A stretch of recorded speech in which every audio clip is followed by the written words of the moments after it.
সবাইকে আমন্ত্রণ। Clemon beyond the গ্যালারিতে হাজির হয়ে গেছি। আমি রেজওয়ানুজ্জামান, আর আমাদের সঙ্গে আজকে আছেন দুজন অতিথি। পরিচয় করিয়ে দিতে চাই। আমার সঙ্গে আছেন ইকরামুজ্জামান, ক্রীড়া লেখক, দীর্ঘদিন ধরে লিখছেন খেলাধুলা নিয়ে। আছেন খন্দকার সালেক সুফি, তিনিও ক্রীড়া লেখক, বিশ্লেষক, অস্ট্রেলিয়ায় থাকেন কিন্তু এসেছেন বাংলাদেশে। আমরা দুজনের সঙ্গেই কথা বলবো ক্রীড়াঙ্গন নিয়ে।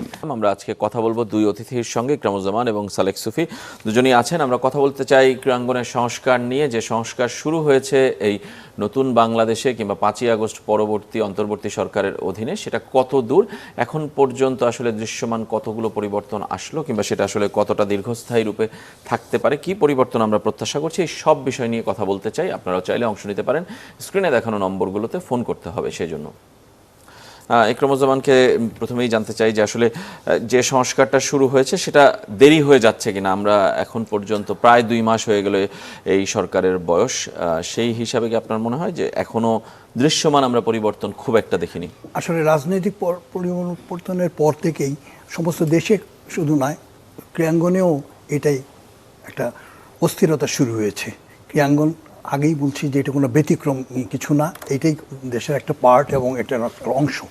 এখন ক্রীড়াঙ্গনের যে যে অস্থিরতা বা সংস্করণের ব্যাপারটা কিন্তু অন্য পার্ট থেকে আলাদা, এবং আলাদা এর জন্যই বলছি ক্রীড়াঙ্গনের পুরোপুরি বিষয়টা হয়েছে যে এখানে কিন্তু এখন সময় এবং মেরামত করারই সময়, কিন্তু ক্রীড়াঙ্গনের যে জিনিসটা বুঝতে হবে যে কোথার থেকে সংস্করণ আসতে হবে।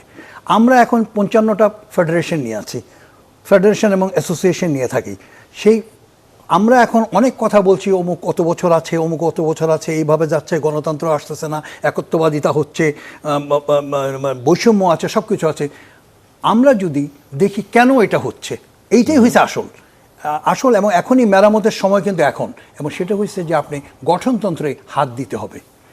আমি জানি না যারা এটা নিয়ে কাজ করছেন তারা এই ব্যাপারটা নিয়ে কতটুকু ভাবছেন, নিশ্চয়ই তারা ভাবেন। তাদের কার্যপরিধি ঠিক করে দেওয়া হয়েছে। সার্চ কমিটিকে যদি আমরা বলি যে গত পরশুদিনই সার্চ কমিটির কার্যপরিধি ঠিক করে দেয়, সেখানে গঠনতন্ত্র সংশোধনের কথা বলা হয়েছে, আগে যেটা ছিল না কার্যপরিধি। হ্যাঁ, এই গঠনতন্ত্রটা কিন্তু কোথা থেকে, এই গঠনতন্ত্রটা প্রত্যেকটা ফেডারেশন এবং অ্যাসোসিয়েশনরা নিজেরা বানিয়েছেন অ্যাপ্রুভড বাই জাতীয় ক্রীড়া পরিষদ, এবং এইখানেই কিন্তু সব প্রশ্নের উত্তরগুলো এখানে লুকিয়ে আছে। কেন গণতন্ত্র নাই, কেন একজন আপনার বলছেন এত বছর ধরে আছেন, কেন একত্ববাদী থাকে, কেন ইলেকশন হয় না, কেন ইন্টারফারেন্স হয়, কেন একজন বাইরের থেকে একবার জেলা পর্যায়েও জেনারেল সেক্রেটারি, এখানেও এসেও জেনারেল সেক্রেটারি হন, কেন একজন বিভাগের থেকে হয়, এগুলো সমস্ত প্রশ্নের উত্তর কিন্তু ওইখানে আছে। এবং কাজ করতে হলে কিন্তু গঠনতন্ত্র নিয়েই প্রথম থেকে কাজ করতে হবে, এটা কিন্তু সর্বক্ষেত্রে অবস্থান।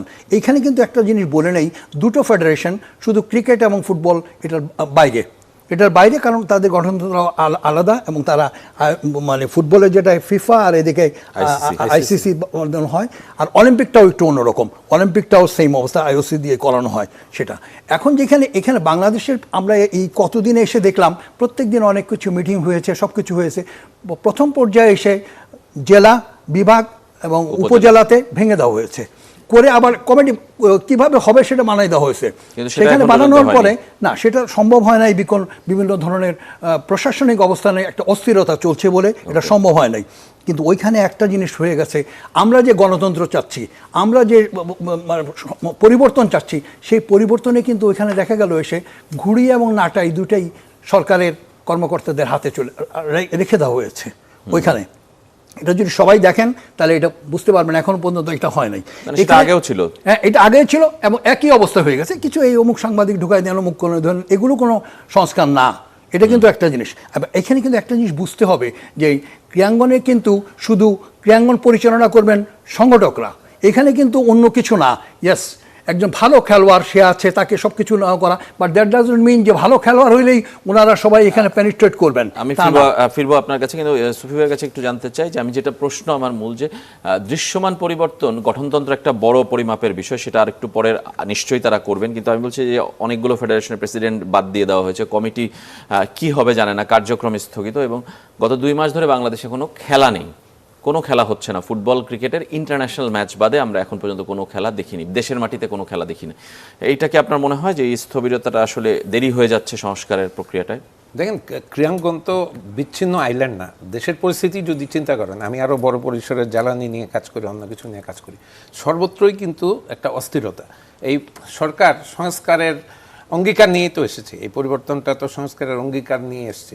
সেটা করতে হলে যেখানে যে ধরনের যোগ্য মানুষ খুঁজে বের করা দরকার, সেটাই কিন্তু খুঁজে পাওয়া যাচ্ছে না। সরকার যে সেটা কি যোগ্য লোক নেই নাকি খুঁজে পাওয়া যাচ্ছে না? খুঁজে পাওয়া যাচ্ছে না। এখন এমন অবস্থা যে বিগত সময়ে, শুধু আওয়ামী লীগ সরকার না, বিগত সময়ে কিন্তু যখনই যে সরকার ক্ষমতায় থেকেছে, তারা কিন্তু এই ক্রীড়াঙ্গনের সংস্থাগুলিকে তাদের নিজস্ব বলে মনে করে তাদের নিজস্ব লোকজনকে সেখানে বসিয়েছে। তো বাংলাদেশে এই 50 বছরে কিন্তু ক্রীড়া সংস্কৃতি গড়ে ওঠেনি। ক্রীড়া সংস্কৃতি বলতে যে আমি দেশের খেলাধুলাকে তৃণ পর্যায় থেকে উন্নত করে এগিয়ে নিয়ে যাব, সেই সংস্কৃতিটাই গড়ে ওঠেনি, বরং চর দখলের সংস্কৃতি হয়েছে।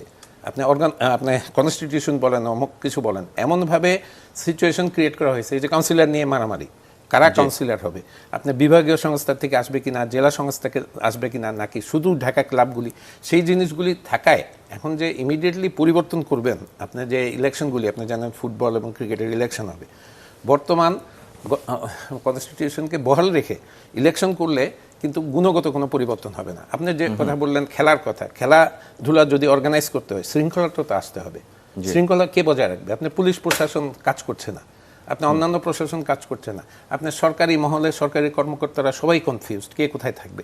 এই সার্বিক পরিবর্তনটা আসতে একটু সময় দিতে হবে, একটু, কিন্তু এই সেই সময়ের মধ্যে যে আপনার ক্রীড়াঙ্গনে হতাশা আসবে। আমাদের নিয়মিত সেটা জেলা পর্যায় থেকে শুরু করে বিভাগীয় পর্যায় থেকে শুরু করে এবং ঢাকায় যে খেলাধুলা, সেটা যে কোনোভাবে করতে হবে। মানসিকতার, সবার মানসিকতা পরিবর্তন করতে হবে, সেটা খেলোয়াড় হোক, সংগঠন হোক, দর্শক হোক।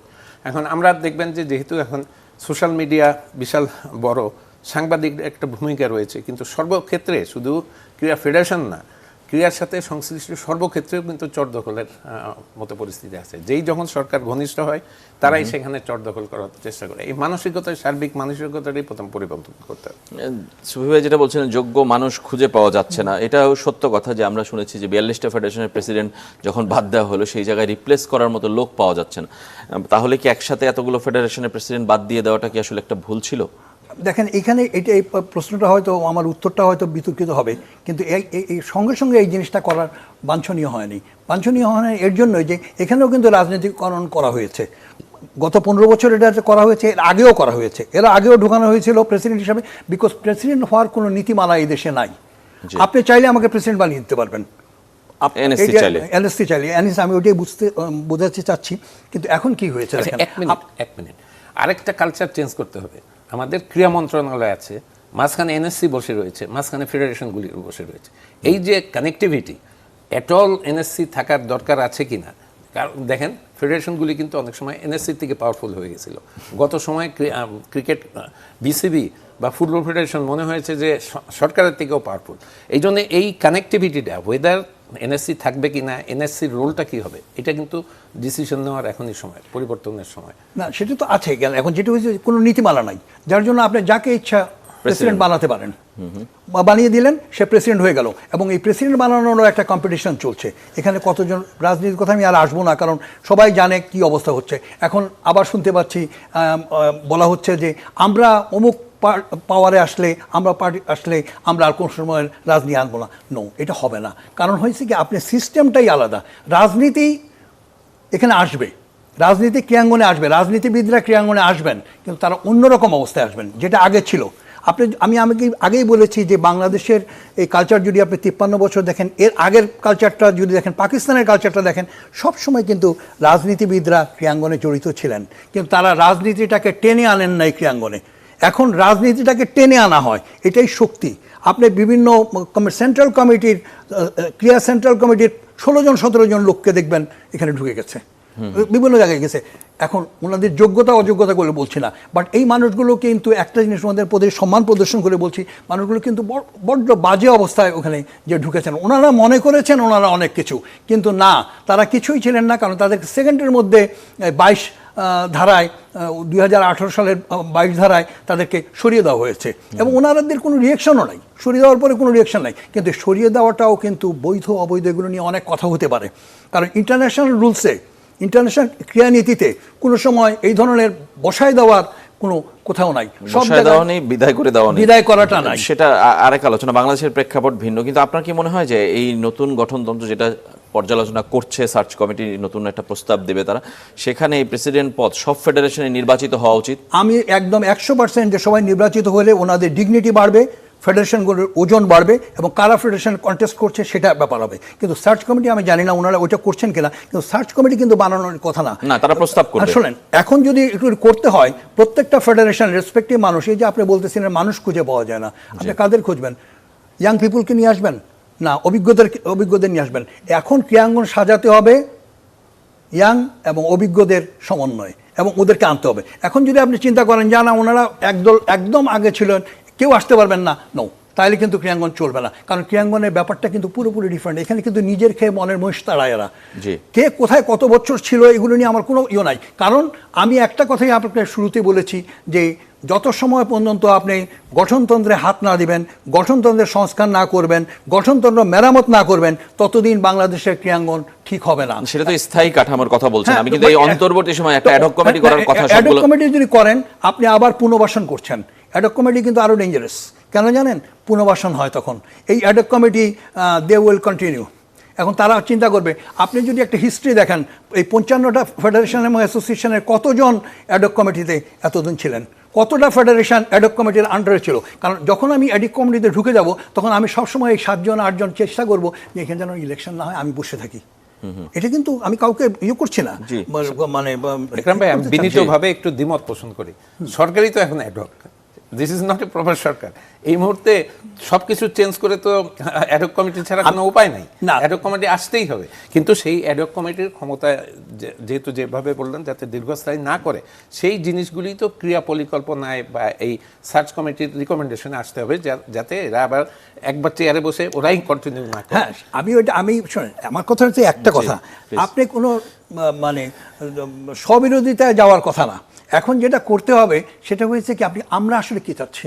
স্পোর্টসকে মাঠে গড়াক সবাই চাচ্ছে। আমরা খুবই অস্থির হয়ে যাচ্ছি। কিছুক্ষণ আগে সুইভাই বলতেছেন যে কীভাবে হবে, ইয়ে নাই, এখন কিছু ইয়ে হচ্ছে না। হয়তো বিদেশ ট্যুর আসবে, এখন কিছুটা নর্মাল হয়ে গেছে, সাউথ আফ্রিকা খেলতে আসবে, এটা করবে ওটা করবে। তো এখন যেটা হয়েছে যে আপনি যে নামাবেন, এই যে মানে ইলেকশন পারপাসে যাবেন, সব কিছুতে করবেন, আপনি তো এখন কোনো কিছু গ্যারান্টি দিতে পারতেছেন না। হোয়াট দ্য পিপলস, অনেক সময় বলা হচ্ছে না সব খেলোয়াড়দেরকে নিয়ে বানায় ফেলো, নতুবা অর্গানাইজারদের বানানো। কিন্তু ক্রীড়াঙ্গন কিন্তু পরিচালিত হবে অর্গানাইজার ডিগ্রি দিয়ে, খেলোয়াড় এবং অর্গানাইজার, এবং রিলেটেড অর্থ যারা দিতে পারবে, খরচ করতে পারবে কিংবা আনতে পারবে, তাদেরকে সম্পৃক্ত করা উচিত। আমরা আরো কথা বলবো আপনাদের দুজনের সঙ্গে। একটা ছোট্ট বিরতির সময় হয়েছে। জেলার কথাও আপনি বলছিলেন ইকরাম ভাই, যে জেলায় এখন ডিসি হলো জেলা ক্রীড়া সংস্থার সভাপতি কিংবা বিভাগীয় কমিশনারের সভাপতি বিভাগে, সেটাও এখনো রয়ে গেছে। এই অ্যাডহক কমিটি যেটা তারা করতে যাচ্ছে সরকার, সেখানে স্থায়ী রূপেও কি সেটাই থেকে যাবে? মানে সেখানে কি পরিবর্তন আপনি চান? অবশ্যই পরিবর্তন। সেখানেও কিন্তু আপনি যদি গণতন্ত্র বিশ্বাস করতে পারেন, আপনি যদি একত্ববাদী নায়কতা বিশ্বাস করতে চান, ধ্বংস করতে চান, কুক্ষিগত অবস্থানকে ইয়ে করতে চান, তাহলে আপনাকে গণতন্ত্রে যেতে হবে। গণতন্ত্রই কিন্তু শেষ কথা। দুনিয়ার সব দেশের ক্রীড়াঙ্গন কিন্তু গণতান্ত্রিক পদ্ধতিতে চলছে। আজকে গণতন্ত্র নাই বলেই আমাদের জেলাতে আপনি সেরকমই চান? হ্যাঁ, জেলাতে খুব বেশি ইম্পর্ট্যান্ট। বিকজ আপনি দেখেন একটা জেলা, জাস্ট একটা উদাহরণ দিই, একটা জেলা, সেই জেলা থেকে হয়তো 21 জন মেম্বার, আপনি মহিলা মেম্বার কারা? আপনি যে মহিলা ক্রীড়াবিদরা রয়ে গেছেন, এটা রয়ে গেছেন, বা মহিলা ইয়েতে রয়ে গেছেন, ওনারা কি বাইরে আসতে পারছেন? আপনি একটা ছোট্ট উদাহরণ দেবো। এখন ক্রিকেট বোর্ড, এত বড় ক্রিকেট বোর্ড, এত কিছু আছে, একজন মহিলা ডাইরেক্টর আছেন কেন? নাই।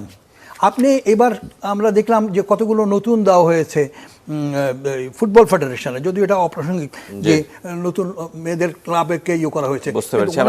জেলার আপনি পরিবর্তনটা চান। আমি একটু সুই হয়ে গেছে যেতে চাই যে সামগ্রিকভাবে, মানে আপনি যেহেতু বিদেশে থাকেন, সেখানকার কালচারের সাথে বাংলাদেশের কালচারের আকাশ পাতাল তফাৎ, তারপরও মানে বাংলাদেশের বাস্তবতায় কোন কালচারটা এই মুহূর্তে করা সম্ভব? এই সংস্কারের মধ্যে কোনটা আপনি দেখতে চান? প্রথমেই দেখতে হবে আমরা শৌখিনই থাকবো নাকি প্রফেশনাল, সর্বস্তরে প্রফেশনালিজম ডেভেলপ করব। এখন যেটা প্রফেশনালিজমের আদলে যেটা করা হচ্ছে, সেটা প্রফেশনালিজমও না, শৌখিনও না, এটা স্যামেটারিজমের মতো হয়ে গেছে। সেই জিনিসটা যদি ডিসাইড করি, আমি যেহেতু অস্ট্রেলিয়ায় আমি জড়িত, ফুটবল ক্রিকেট দেখি যতটা সম্ভব এবং অর্গানাইজেশনের সাথে জড়িত, সংগঠনগুলি কিন্তু পুরোপুরি প্রফেশনাল। মিনস ওইখানে যারা খেলবে তারা কিন্তু চাকরি করে, দিস ইজ এ জব, আপনাকে পারফর্ম করতে হবে, পারফর্ম করলে আপনি বেতন পাবেন, বোনাস পাবেন, পারফর্ম না করলে পানিশমেন্ট হবে। সেই জিনিসগুলি খেলোয়াড়দের থেকে শুরু করে সংগঠকদের থেকে শুরু করে সব কিছু করতে হবে। প্রথমেই আরেকটা যেটা ডিসিশন নিতে হবে, আপনি বললেন ঢাকার ফেডারেশন না, এগুলি দেশের ফেডারেশন। মানে they must represent and they must be represented by representative from district division, এবং নিশ্চিত করতে হবে ওই ডিস্ট্রিক্ট অ্যান্ড জেলাগুলিতে যেন নিয়মিত খেলাধুলা হয়। আজকে কি বিএফএফ এর কেউ আমাকে বলতে পারবে বাংলাদেশে কতগুলি মানুষ ফুটবল খেলে? আজকে কি বিসিবির কেউ বলতে পারবে যে কতগুলি জায়গায় ক্রিকেট খেলা হয় বা হয় না?